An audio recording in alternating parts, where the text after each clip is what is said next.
Olá, querido professor, seja muito bem-vindo a mais uma pré-videoaula. Eu sou Simara Wexler, falo da Assembleia de Deus, sede de Blumenau. Eu quero lembrar você que se ainda não se inscreveu no nosso canal, inscreva-se lá para que você não perca nenhuma notificação. Queridos, nós estamos entrando no quarto trimestre deste ano de 2019, o último trimestre deste ano, que temos como tema o poder, cura e salvação, o Espírito Santo agindo na Igreja em Atos. Hoje nós vamos abordar a lição número 1, que tem como título E recebereis a virtude do Espírito Santo. A nossa lição, ela está dividida em 3 tópicos. O livro de Atos dos Apóstolos, a promessa da vinda do Espírito Santo e o propósito da promessa. Como nós vamos estar estudando ao longo desse trimestre a respeito do livro de Atos, eu acho interessante nós começarmos com os aspectos gerais do livro de Atos. O livro de Atos dos Apóstolos é o melhor registro sobre a expansão da igreja do cristianismo. O livro é um documentário sobre as obras que Jesus começou a realizar na terra e mais tarde continuou por meio do Espírito Santo, agindo na vida dos seus discípulos em todas as partes do mundo. Professor querido, eu acho interessante nós iniciarmos esse primeiro tópico, você perguntando para o seu aluno a respeito do autor do livro de Atos. Nós sabemos que Atos ele é uma sequência do primeiro livro escrito pelo mesmo autor, que é o Evangelho de Lucas. Eu acho interessante você estar perguntando quem era Lucas. Nós sabemos, queridos, que Lucas ele não foi apóstolo de Jesus. O fato é que muitas pessoas pensam desta maneira, que Lucas ele fazia parte, né? Que ele era um dos apóstolos de Jesus, portanto ele não era, né? Ele foi amigo de Paulo, ele foi um companheiro das suas viagens. E nós sabemos, porque a Bíblia nos relata, que Lucas ele era médico. E também sabemos que Lucas ele foi um pesquisador esmerado e um historiador muito minucioso. Por isso, queridos, tudo isso está relatado no prólogo do seu primeiro livro, que é o livro de Lucas. Vamos ler juntos? Tendo em vista que muitos já se empenharam em elaborar uma narrativa histórica sobre os eventos que se cumpriram entre nós, conforme nos transmitiram os que desde o princípio foram testemunhas oculares dos fatos e servos dedicados à palavra, eu pessoalmente investiguei tudo em minúcias, a partir da origem, e decidi escrever-te um relato ordenado, ó excelentíssimo Teófilo. E isso para que tenhas plena certeza das verdades que a ti foram ministradas. Queridos, nós sabemos que o livro de Lucas, assim como o seu segundo livro, o livro de Atos, ele foi endereçado à pessoa de Teófilo. Quem foi Teófilo? Teófilo provavelmente foi a pessoa que patrocinou as investigações de Lucas com o desejo de conhecer a respeito da vida de Jesus Cristo, né? Então esse livro ele foi endereçado à pessoa de Teófilo. Entretanto, queridos, nós sabemos que o Espírito Santo, na sua grandiosa sabedoria, ele ampliou em muito esta obra, deixando o alcance de todo aquele desejoso a conhecer a respeito da vida de Jesus Cristo. Aqui então, querido professor, nós já fechamos o primeiro tópico. Queridos, nós agora vamos entrar no segundo tópico, que vamos trabalhar a respeito da promessa feita no Antigo Testamento, a promessa feita no Novo Testamento e as orientações sobre o cumprimento da promessa. Eu acho interessante, professor, você fazer uma pergunta para os seus alunos. Assim você estará instigando eles e eles participarem também da aula, que isso se torna a aula muito mais gostosa. Então, a minha sugestão é você perguntar qual é a diferença do Espírito Santo no Antigo e no Novo Testamento. Nós sabemos que não há diferença nenhuma, que o Espírito Santo é aquele que é o mesmo de ontem, de hoje e de eternamente. E eu sugiro você a fazer uma segunda pergunta. Como o Espírito Santo operava no Antigo Testamento e como ele opera no Novo Testamento?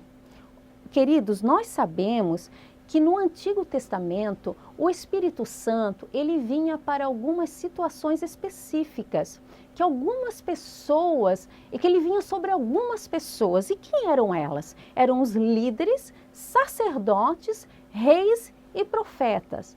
Já no Novo Testamento, nós sabemos que ele veio para toda a igreja, que ele veio para todo aquele que é nascido de novo, todo aquele que recebe Jesus como seu único Senhor e Salvador. Ele está à nossa disposição.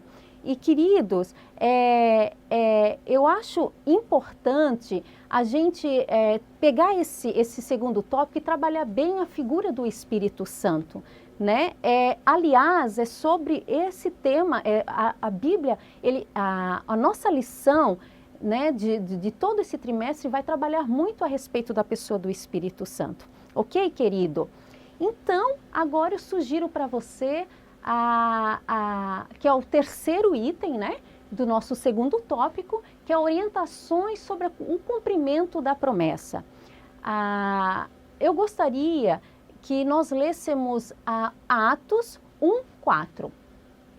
Certa ocasião, enquanto ceava com eles, ordenou-lhes que não se ausentasse de Jerusalém, mas que aguardassem a promessa do Pai. Aqui, queridos, a palavra-chave é obediência. Nós sabemos que para a promessa se cumprir foi necessário que os discípulos eles obedecessem à ordem de Jesus Cristo. E, querido professor, como você está dando aula para os jovens, há um versículo na Bíblia do qual eu gosto muito e que eu gostaria de compartilhar com você, que está lá em Salmos 119:9. Como pode um jovem conservar puro o seu caminho, vivendo de acordo com a tua palavra? Nós sabemos, querido, que para a promessa se cumprir é preciso a obediência. Nós lembramos de quando o povo também saiu do Egito em direção à terra prometida. Nós sabemos que aquela primeira geração ela não entrou na terra prometida. Por quê? Porque eles não foram obedientes, eles foram desobedientes e murmurosos. Então, eu acredito que trabalhar a palavra obediência, nesse segundo tópico é importantíssimo. Ok, queridos? Nós agora vamos trabalhar sobre o terceiro tópico, que tem como tema o propósito da promessa, que está também dividido em 3 subtítulos: poder para testemunhar, alcançar todos os povos e perseverar em oração. Eu sugiro você também fazer uma pergunta para os seus alunos. Por que recebemos o Espírito Santo? A resposta, ela está no nosso texto do dia, que é Atos 1:8. Vamos ler juntos? Mas recebereis a virtude do Espírito Santo, que há de vir sobre vós, e ser-me-eis testemunhas, tanto em Jerusalém, como em toda a Judéia e Samaria, até os confins da terra. Queridos, por que nós recebemos o Espírito Santo? Recebemos o Espírito Santo porque a igreja tem uma missão, que é proclamar o Evangelho do Senhor. Então, queridos, é necessário para que a gente proclame essa mensagem, nós estarmos revestidos com o poder do Espírito Santo, porque é o poder do Espírito que nos capacita. Nós sabemos, queridos, que há tantas pessoas que elas morrem pelo nome de Jesus e elas não negam o nome de Cristo. Por quê, queridos? Porque elas estão revestidas com este poder para testemunhar. Tem um teólogo que ele escreveu algo muito interessante numa conferência em 1974 e eu gostaria de ler isso com você. Ele diz assim: por trás do êxito de José no Egito, de Ester na Pérsia e de Daniel na Babilônia, estava o testemunho desses 3 notáveis servos de Deus. A influência deles em 3 diferentes nações politeístas do Oriente Médio, em 3 diferentes épocas, resultou na abertura de muitas portas em acontecimentos jamais esperados. Na evangelização, a credibilidade da igreja e dos crentes vale mais do que qualquer outra coisa.